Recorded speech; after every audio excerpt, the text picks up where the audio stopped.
zone. He gets the try. The Red 78. We're both Munster people. Carberry gets over the line. Try from Munster. Nobody knows Munster rugby better.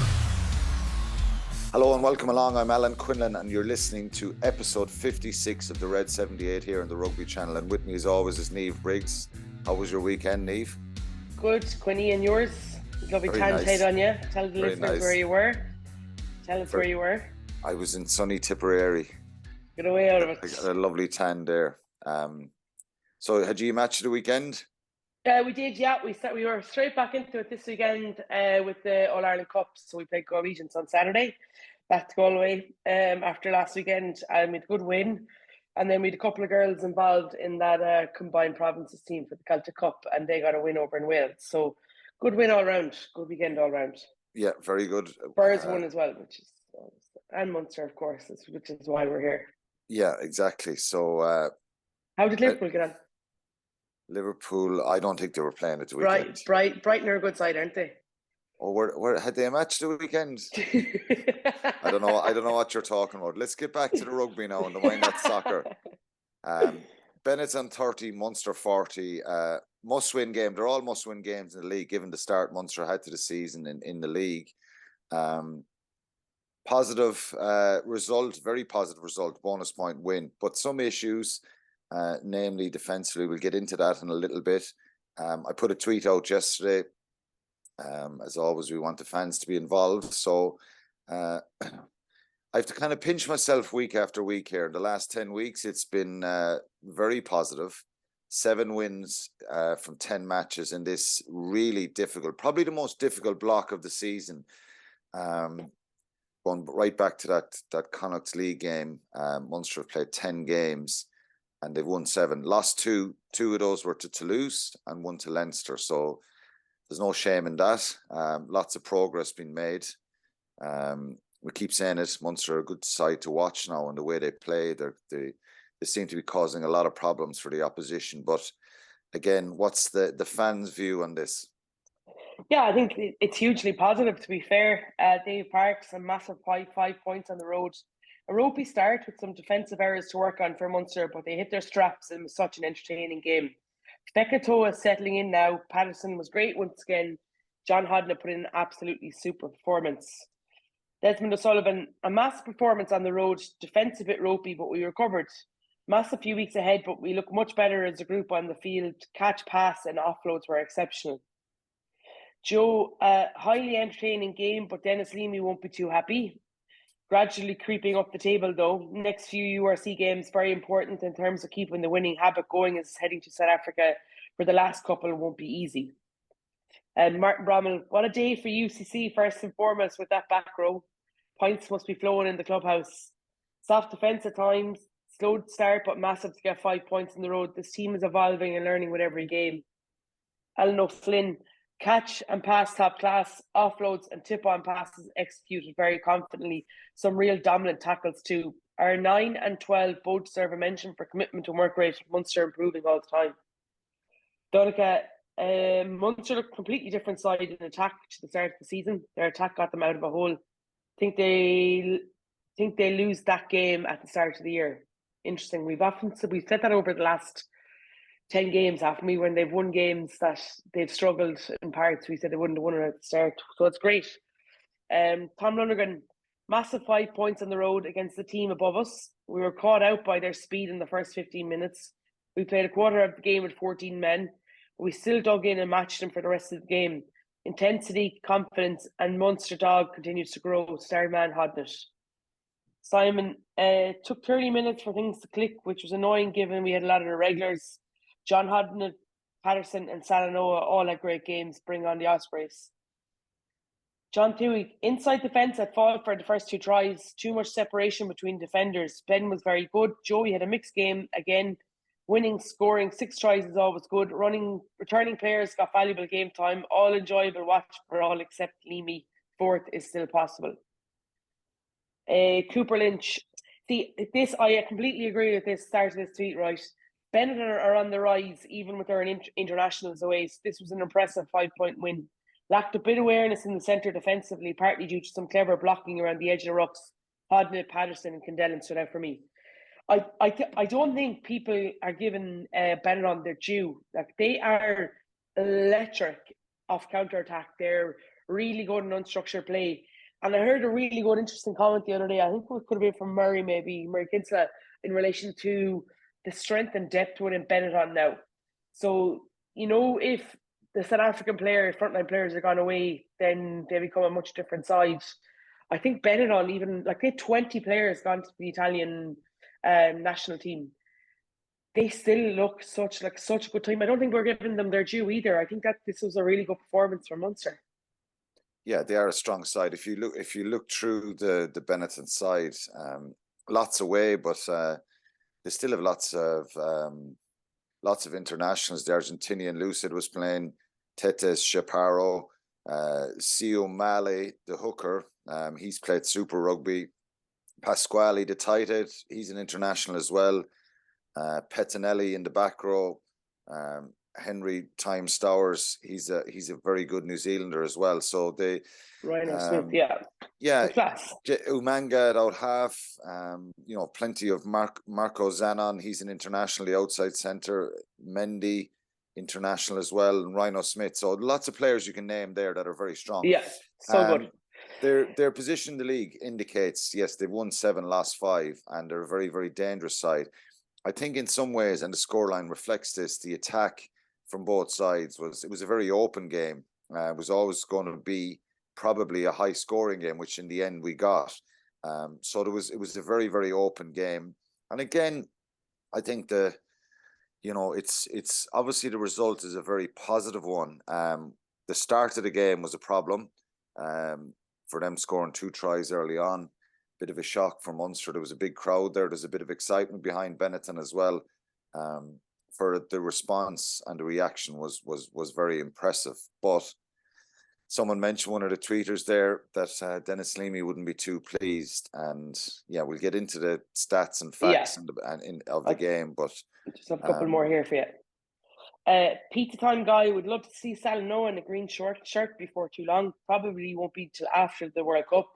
But really like the look of this guy when free from injury and could thrive further under Farrell. Perhaps a capture in the World Cup warm-up so the USA don't come knocking. Paul, although Hodnett served man of the match, I thought Clendellen really put him about himself. Was brilliant, disjointed at the start, understandable as a lot hadn't played together before. Thankfully sorted it out. Hodnett to me is perhaps benefiting the most with Munster's new game. With Munster's new game. And Fitzgerald, feel that the criticism of Joey is unfair. Maybe his issue is that he doesn't show emotion, fill all sorts of gaps when we had yellow cards. So that might mean he's a better at 15 than 10.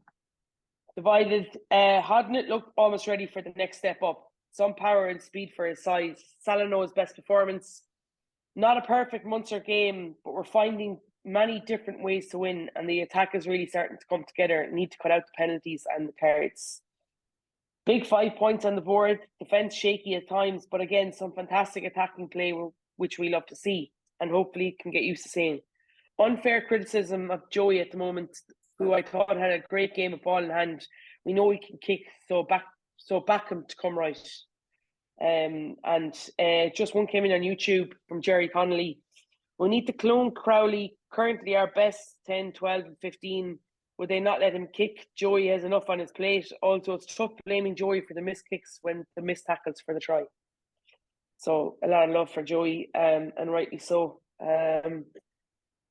Yeah, that they're kind of mostly what we have. One more that I want to talk to you about, Quinny, once we talk about this game in relation to Tom Lonergan emailed in from a point of view of the about Wales, but we can chat about that in a second. Just in relation to this game, look, we finished up chatting about Joey there in relation to the tweets. What's your thought process?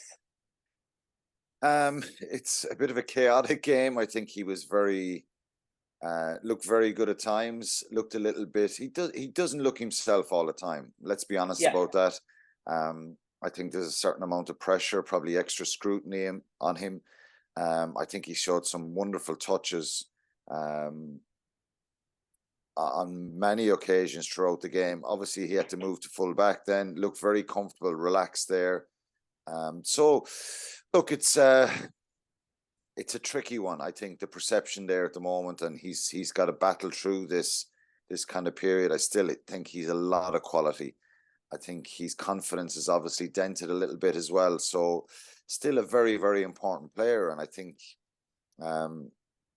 he will respond from this. He's quiet, and I think someone made a point there about him not being very animated and showing a lot of emotion, or he's not that type of guy that maybe we think he's a bit standoffish at times, but he's still a wonderful player and he's still very, very important, and he showed his quality on a number of occasions in that match. But yeah, I agree. I still think, and I know I've been beating this drum for as long as I can remember, I still think 15 is his best position, because he doesn't need the temperament or need to be barking at people. He doesn't need to come out of his shell too much. He can just play his own type of game in terms of more space and freedom to run, and he sees things wonderfully well. I thought he played really well when he went 15 the weekend.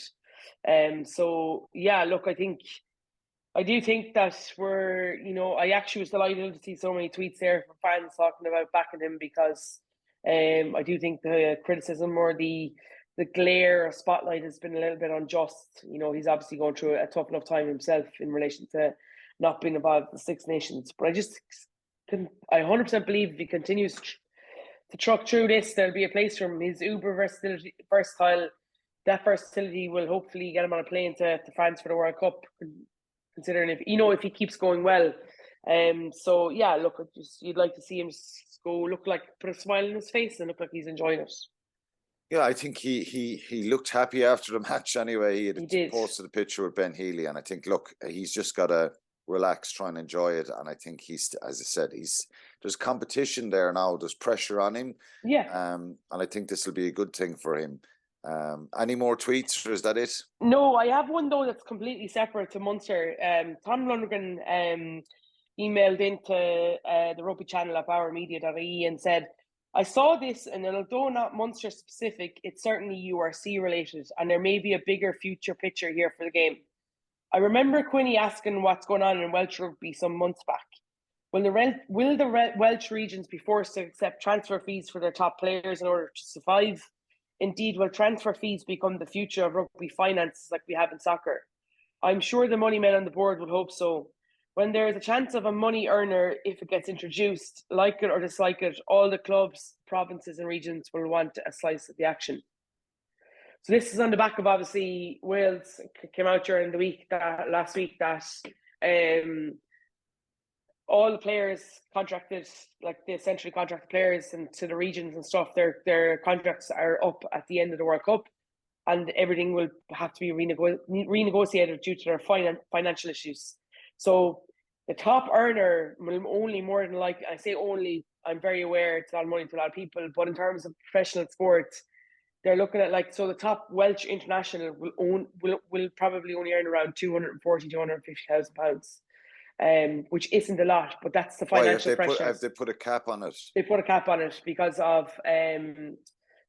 it just came out in Wales Online. Now it could be, I don't know how true it is, but that's what came out last week. They put a cap on it because of their financial issues, and they're looking to go to 3 regions instead of 4. So, I suppose Tom is asking, if it's a case that, are we going to go down the road of a soccer type of probably mantra in relation to money for transfers, considering that we had a kind of a soccerish type of managerial exodus there not so long ago with Eddie Jones and this kind of stuff. So it'd be interesting to see what happens. The only way that will happen is if players move in contract from, if one of the Irish provinces was signing a player who's contracted in the UK or France or somebody else, and they have to pay compensation or a transfer fee or whatever. But I don't think there's enough money in the game for that to happen where you go and buy players. It's more of a compensation thing if a player is contracted. But I'd imagine we can watch that space anyway, because obviously Welsh rugby disarray off the pitch, and hopefully it won't be as bad on it. Yeah, for sure. we mentioned there the block of matches. We'll have a quick review back. There's actually 11 matches. I said 10 if you include South Africa. But from the 26th of November, which is really after the November internationals, that block of matches, and then Munster had all their internationals available for Edinburgh away in Edinburgh the following Friday night. But just from the weekend, obviously, really, really important. Munster are up to 6 now in the league on 37 points. They've gone 3 points ahead of Benetton. The Sharks are in 8. They have 2 games in hand. They're on 33 points. So you'd imagine that they're going to possibly, their games in hand, they could go up ahead and get up to potentially 40, 41 points. Who knows? But Munster in the right area anyway.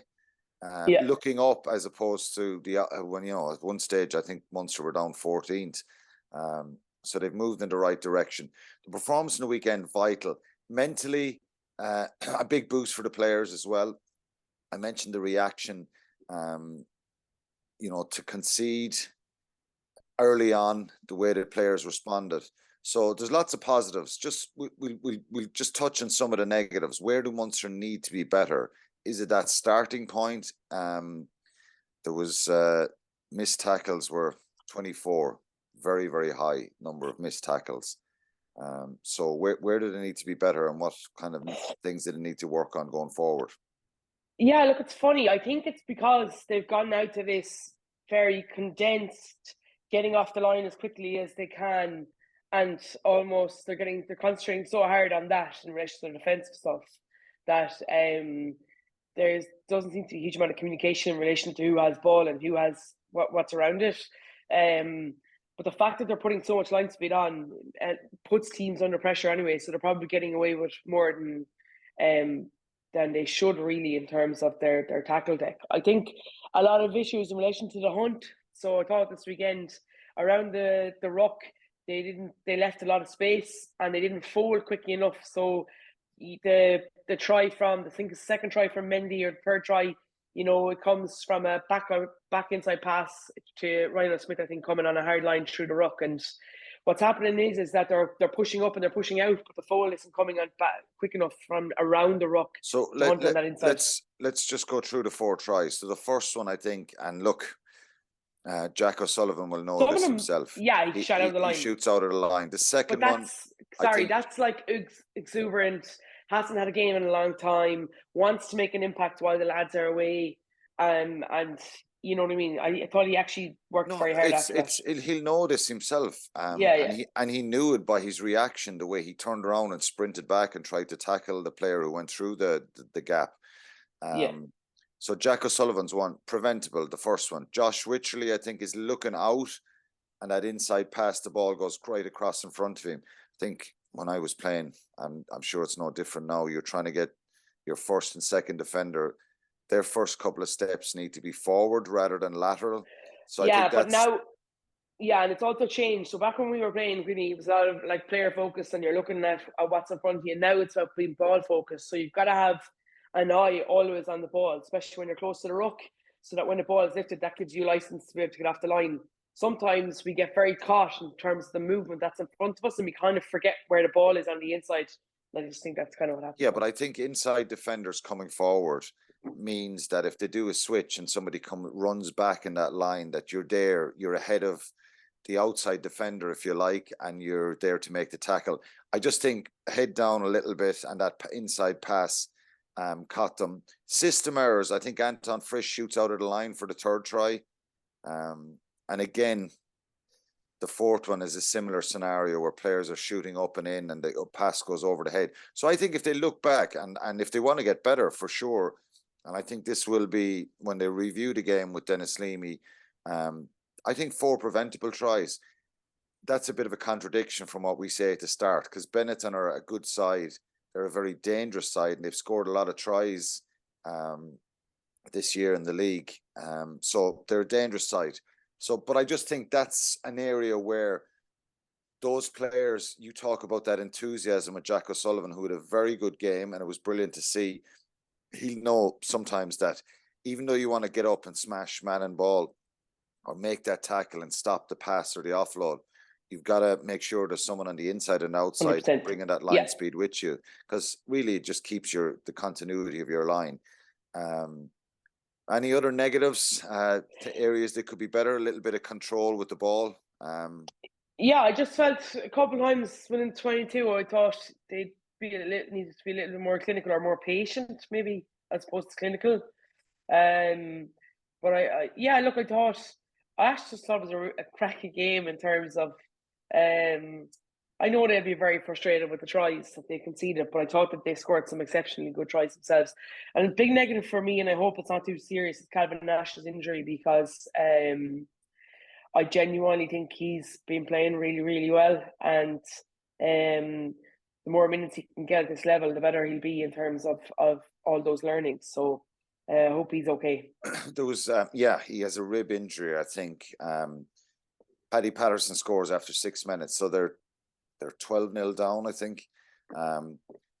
Calvin Nash gets the ball on the wing, and I think the change this week, and it was brilliant to see, is last week against Toulouse, he was in a similar position and he tried to keep running and take on the defender when there was a lot of space in behind to put in a kick, or Grubber maybe one along the ground or one over the top.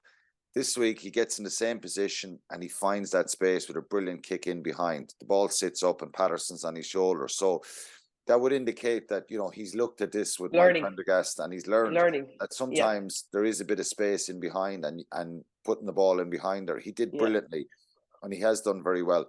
We mentioned Jack O'Sullivan. He scores a brilliant try on 30 minutes. John Hodnett breaks through a tackle, but Jack O'Sullivan is there on the shoulder, and I think that's he was full of energy. Right after half-time, John Hodnett again, who was outstanding, scores another try on 42. John Klein, 49. And then it was a bit ropey, wasn't it? Because Benetton came back. It was 28-23.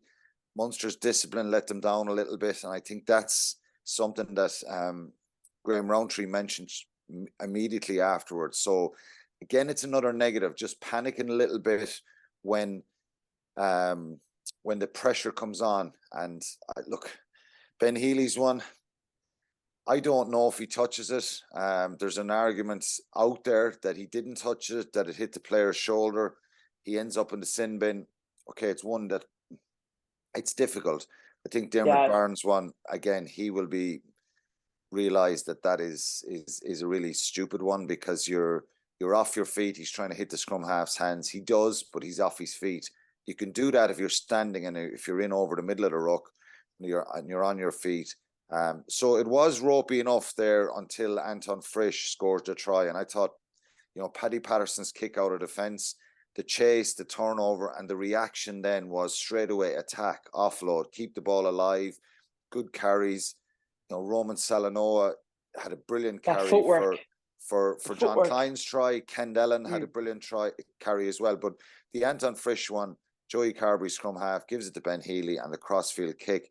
That's awareness, and that's looking up, and that's good communication. So they're real positives there. And then Joey Carberry scores on the 76 minutes. So to score 6 tries, it is a big positive. The negatives, we think, defensively need to be better.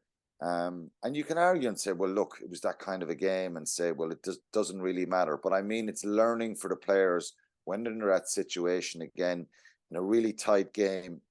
When they play Ospreys, Scarlets, Glasgow in the next block of matches, next 3 games, it might be a tighter situation. You can't give up soft tries like that.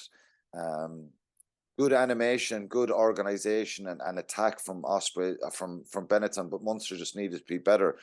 And obviously, the big positives were, the 6 tries they scored. Just on the stats, 12 offloads again. It shows and indicates that where they're going, this team, and what their mentality is. 23 defenders beaten, 8 clean line breaks, which is, again, superb number. Benetton had 12, it shows their attack, but those numbers are good. 8 clean line breaks, 23 defenders beaten, and 12 offloads. The missed tackles is up at 24. It's too high. 6 turnovers, 1, and 11 penalties. So there's a couple of numbers in there that they need to be better on. But overall, I think a superb win on the road. And as we said, they're up to 7th in the league, which is no, sorry, excuse me. I get the numbers right here. I had the league table here. They're 6th in the league. Yeah, they're gone ahead of Benetton, 3 points ahead of Benetton. Glasgow are in 5th on 39. They have a game in hand. So that game against Glasgow is going to be really, really vital. Okay, so let's move on to this. They're on a down week this week. I'm going to go back after the 10 weeks. Yeah, so the 10 weeks. Let's have a quick recap of that, just for I'm sure everyone is aware of it. So the 26th of November, they beat Munster beat Connacht 24-17, then went away to Edinburgh, lost to Toulouse, beat Northampton away from home, lost to Leinster, and then they've a really positive run. And it just goes to show that winning Ulster, how vital it was for confidence to get back on track after the disappointment to losing the Leinster game. They beat Ulster in Belfast, then a convincing win against the Lions. Squeaky bum time a little bit against Northampton in the second half, 24-0 up. Really good performance, a lot to take out of in Toulouse against a really powerful side. And then, to get the win again at the weekend. So I think just a recap of the attack and the change. Everybody I meet now talks about Munster, say, well, they're on the right track. They're a better side to look at. They're exciting to watch. And the numbers back that up. So in 13 league games, they have 129 offloads, which is unheard of in the previous regime. So they're second best in the league with offloads. And it shows a mentality. That isn't them like just firing the ball here, there, and everywhere. They're creating a little bit of space. They've got better footwork into contact. They're getting their hands through, and their mentality is to play with pace and tempo. Defenders, it's the support lines, though, wouldn't have happened before. So if somebody gets, almost every time anybody carries, they're anticipating a half a break or a soft shoulder, so that there's going to be somebody there close enough. And if they don't get it, they're there to barrel away. That was definitely not there before, in terms of there was always a separation between the ball carrier and the two coming afterwards. So it's the support play, it's the anticipation. They're very proactive in terms of line breaks and being there for an offload as opposed to reactive, which was what was happening before. Yeah, and I think it's a mental thing as well. So defenders beaten, they're 220 in 13 games, so they're 4th in that. So these numbers have improved dramatically in the last 11 games, going back to the South Africa game. So compared to the start of the season, which was lots of errors, lots of mistakes. Okay, where they need to be better is scoring tries. They're 8th, 38 tries scored. To 11th in points scored. The offloads again is brilliant here, and the defenders beaten. Clean breaks could be better. They're 14th, 57, but still positive numbers there. Tries conceded, they're 15. So defensively, they're very strong. So they've 29 tries conceded, and that shows that they're not allowing teams running a lot of tries, even although the weekend they got 4. So total tackles missed, then it's a bit of they're second in that, 241. So areas to work on really are completing tackles. I think their scramble defense and their work rate to get back, if that makes sense. So you as a coach would know, if you're missing frontline tackles and people are slipping off a tackle, the work and the enthusiasm after that is really vital to stop the line breaker, the missed tackle, really punishing your team. So stuff that's improved dramatically since the start of the season is the fitness of the team. Their work rate is really, really high. I think they're getting comfortable playing at a high tempo and a high pace, which we spoke a lot about. And obviously they're getting some positive returns and results in that. So clinically could do with being better, but it's a really, really positive run. And it's something we have to, we've mentioned a lot here since we went on the podcast this morning, but it was a really, really difficult run. I think they've come out the other side of it, learning a lot, growing as a team, improving so much and putting themselves in with a real shout now of potentially, making the playoffs and being in Europe next year, which was looking kind of difficult before November with the start. Okay, we'll move on to the big start. thing. Sorry. The big thing that you've just missed there in relation to their ability to be able to play this is that their fitness has improved dramatically. Like the numbers, they must. I don't know, but I'd love to sit down with Jed or someone like that and talk to them about their numbers, because they're high speed meters in terms of their ability to go again at a really good pace. They actually just weren't like. Their shape was good for the first 4 or 5 games in terms of what they were trying to do, but they just physically couldn't get around the park to make those overlaps happen. And I just think that since November on, you could see it every week. Their ability to get back up off the ground, back 3 players are sprinting to get open to create overlaps, and the fact that the work rate between majority of the forwards, i.e. the 2 pods. They don't have to go outside 15s really. It allows them then to be more explosive all the time. So yeah, I think their fitness has been is gone to the roof. I think that's a huge help as well. Yeah, and the changes in results as well, because they lost their first out of the first 7 games, they lost 5 of them. Yeah, They lost to Cardiff, lost to Connacht, lost to Leinster, lost to Ulster. And I get my numbers right. 1, 2, 3, 4, 5. Yeah, 5 games. Cardiff, Dragons, Connacht, Leinster, and Ulster in the first 7 games. So dramatic improvement, and they deserve a bit of credit for that. Brilliant. Still lots to work on. Okay, let's go on to the start of the week. We've got to move on. Who would you choose? Couldn't be anybody else. Yeah, he was a player of the match as well. John Hodnett. 20 tackles, 6 defenders beaten, and 2 clean line breaks. So Munster had 8 clean line breaks, and he had 2 of them. 6 defenders beaten, scores a try as well. I saw somebody, it was the first time I went, oh God, yeah. Somebody likened him in body shape to Sean O'Brien. And I thought, in terms of that power, that ability to thing. I do think though, the way that, so he's incredibly good over the ball. We've always known that since his younger days.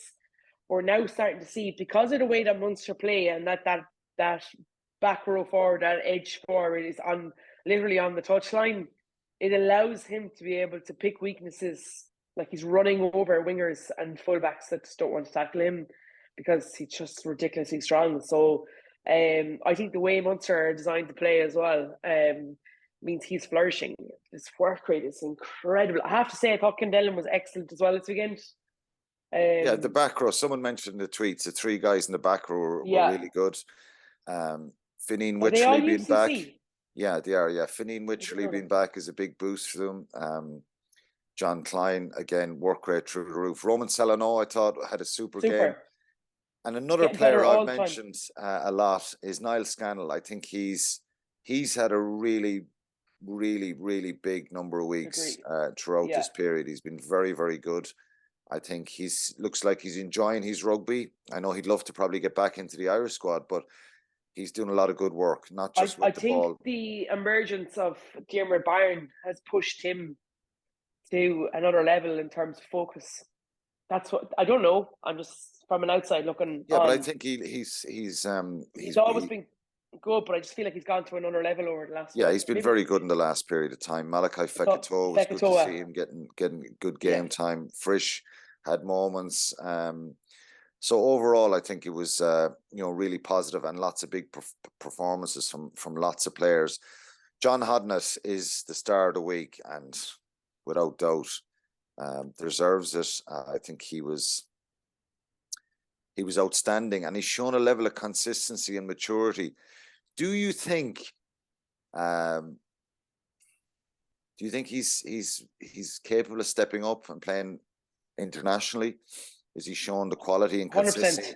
He had a lot of injuries and he had a year out there a couple of seasons ago. So I really do. I think when you look at what that back rowers are, I think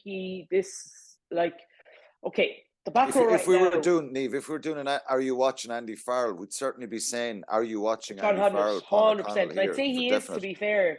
I think he's exploded to the point that when everybody's back in and you've an absolute full roster of squad players to pick from, John Hodnett still starts in that back row for Munster. And you find ways to fit in Pete and Tyke Byrne and Jack Donahue and anybody else. But John Hodnett has to start for me. I think he's just playing too well. I think that back row at Ireland, obviously, it's the most competitive position in that squad. But I do think we are looking at a point of difference after this World Cup, probably, where he comes in. I think the way that Ireland play will suit him as well down to the ground. And I know people talk about Scott Penny and Will Connors and these guys from Leinster. I just think John Hodnett's a different breed to the two of them. I just think he's way more powerful. His ability is so low over the ball. His chop technique for tackles is very Tipperick-esque, I think. Himself and Justin Tipperick are very similar in terms of when they make contact. So, I think I'd be really surprised if he's on cap to Ireland in the next season or two. Yeah, he deserves to be mentioned in that bracket now. And, consistency is what you want from him. But look, he looks fit. He's been brilliant strong over these last 10 games. Yeah, he's been brilliant. He's been brilliant, really brilliant. And I think he is someone who will and deserves to be talked about making that step up for Ireland. And they're grabbing a couple of players, grabbing the attention. Someone mentioned Roman Salanoa as well. He was on that emerging tour. Anton Frisch. There's a couple of them there. Shane Daly's been playing pretty well for Munster as well. So positives there for him, and John Hodnett deservedly is the star of the week. We've no match to look forward to, bar the Ireland match. So we're not going to go in depth here because we don't know the team yet. We assume that Tyke Byrne and Peter O'Mahony will start. Is there any other Munster guys? I think the next debate becomes between Craig Casey and Conor Murray, or backup of Gibson Park. I do think for this weekend, I think Ross Byrne will back up Johnny Sexton. So I think Jack Crowley will miss out there. But yeah, from that point of view, I think it'll be interesting to see whether and I think I wouldn't be surprised if Andy Farrell goes with Conor Murray, only because it's over in Wales, very tough place to go to. You've obviously played there before in terms of packed stadiums. I haven't, but like anybody you talk to in relation to going to Six Nations match, Wales is always top of the cards because it's such a good place to go to. The atmosphere is always electric, and obviously you've got the whole Gatlin factor and whether they get a bounce back from that. I just think that you're probably going to need someone to close out the game with stability, and so I wouldn't be surprised. I think Craig Casey will probably be a little bit disappointed, a lot disappointed actually, because he's obviously had a really good few weeks. But I do think from the trust factor, the money in the bank that Murray has, and the ability to be able to go and close out games for Andy Farrell in the past, might catapult him into that 21 spot. And I think it's a really, I think Conor Murray's reaction to being dropped by Munster a few weeks ago has been it's been positive. I think I've heard so many things. Off the bench as well against Toulouse. Trained really well though. They had a non-23 training day, I heard. One of the lads told me, and he was exceptional. Brilliant, trained really well. Really was a big proper leader there. And so that's what you want. You reward that. As a coach for you, that's exactly what you want. Do you think Gavin Coombs gets capped? Dave Kilcoyne has come back in, shown form as well. Do you think Gavin Coombs is someone?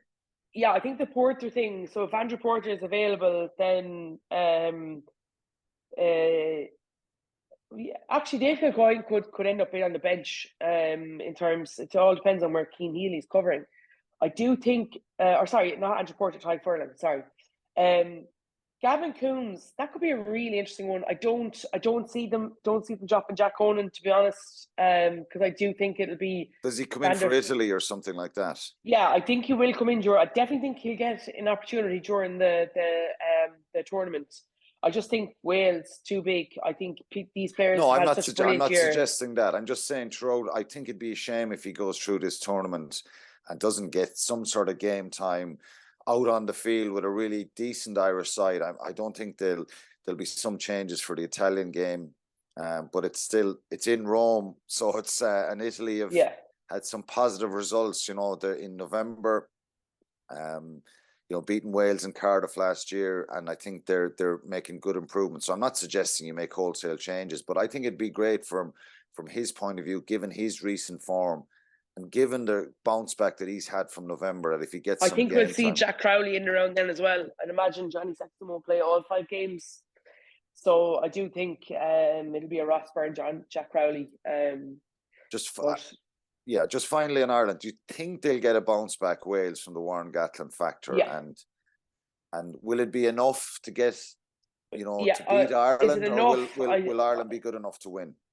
Is it enough? I don't know, but they'll definitely get a bounce back. There's no way that they won't. The only thing is that big thing for me is that in 2019, when Gatland was leaving, he spoke about a changing of the guard in relation to new players coming in.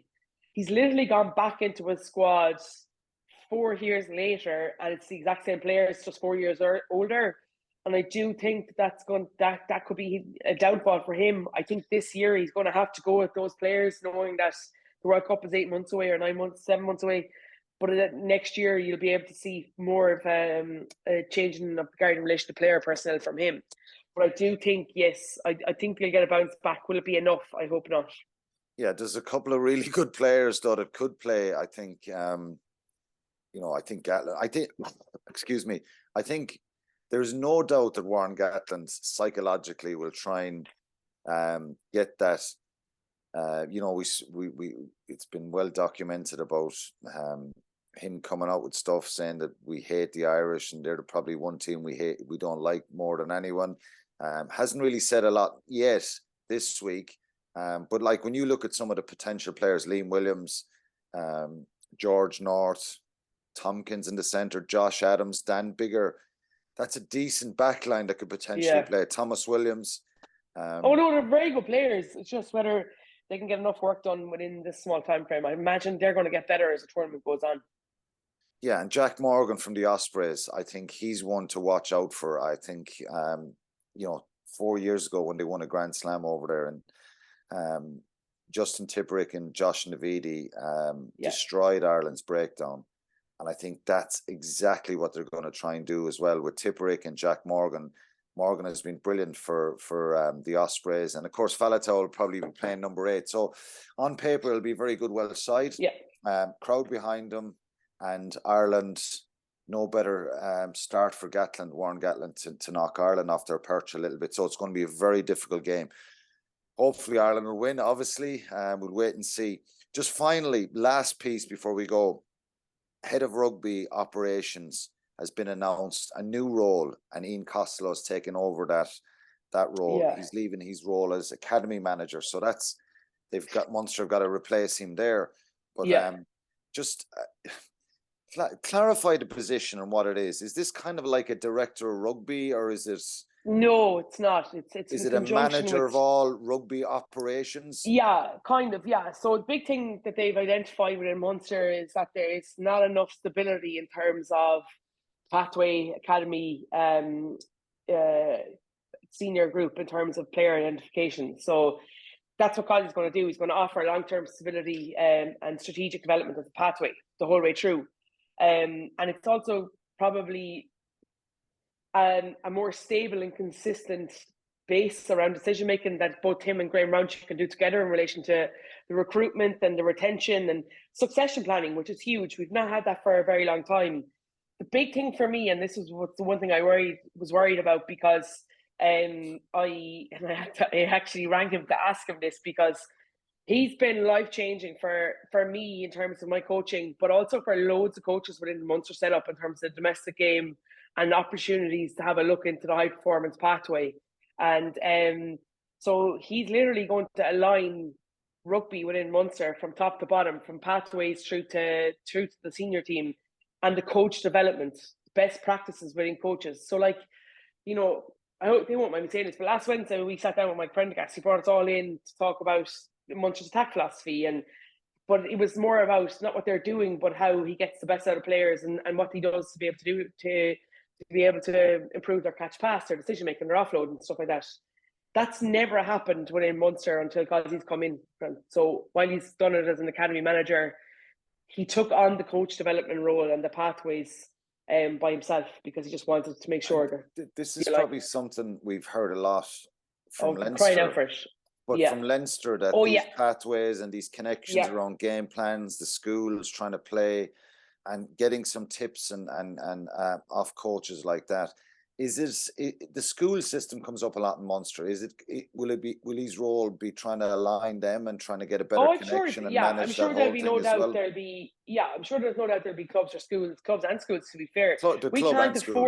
We can't afford just to minimise it to schools. So yeah, look, I'm actually so excited for him. I'm a little bit disappointed because I felt like he was doing unbelievable work in that academy, and you can see when the likes of Ruan Quinn comes into the academy and plays with the seniors, it's already there. You know what I mean? He has them ready and primed for it. So, but they'll obviously tender that out, and I've no doubt what comes in will be brilliant. But from an overall structure within Munster Rugby, I just think it's the most astute appointment. I just think it's really, really good, and it'll be interesting to see how it goes. We hope he goes brilliant, obviously, but I think it's something that Munster badly needed. Yeah, I think a plan, a structure, implement it, analyze it, and try and find best practices all the way through because, it's really a vital period, and not just with the senior team. Hopefully people are more positive and enthusiastic, but it's really vital with all those kind of structures behind the scene that they're really looked at and trying to find ways of bringing more players through, getting your recruitment right, having a plan for a couple of years down the line. So we wish Ian Costello very well. Yeah. Your job now is to ask him, will he come on the podcast with us in the next week or two and I'll do that. And see if he'll come and talk to us and really call him out there. I'm sure he'll be listening. Not just talk to us, talk to the Munster fans. Really, that's what we want. Yeah, and we'll get him on. I'm sure he's going to do some press on it anyway, but it'd be lovely to have a chat with him. We wish him well in that.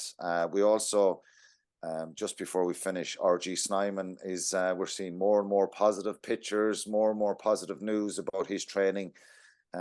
Hopefully he keeps on track. And we see Munster's next block of matches. They don't play for the guts of 3 weeks now. So they play Ospreys, Scarlets and Glasgow at home. 3 must-win games. Then they're away to South Africa for Sharks and Stormers.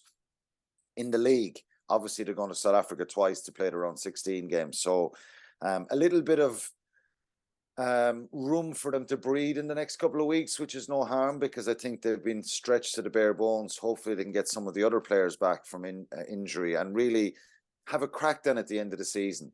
But if they win the next 3 games, which are 3 home games, and they've got a target, I think they will make the knockout stages and be in Europe, and then maybe there'll be a little bit of pressure off, and we can all forget about the poor start to the season because we've seen consistent progress, which I think Munster fans are really pleased and happy about. So that's it for episode 56 of the Red 78. Make sure you get your podcast straight to your phone every week. Just search for the Red 78.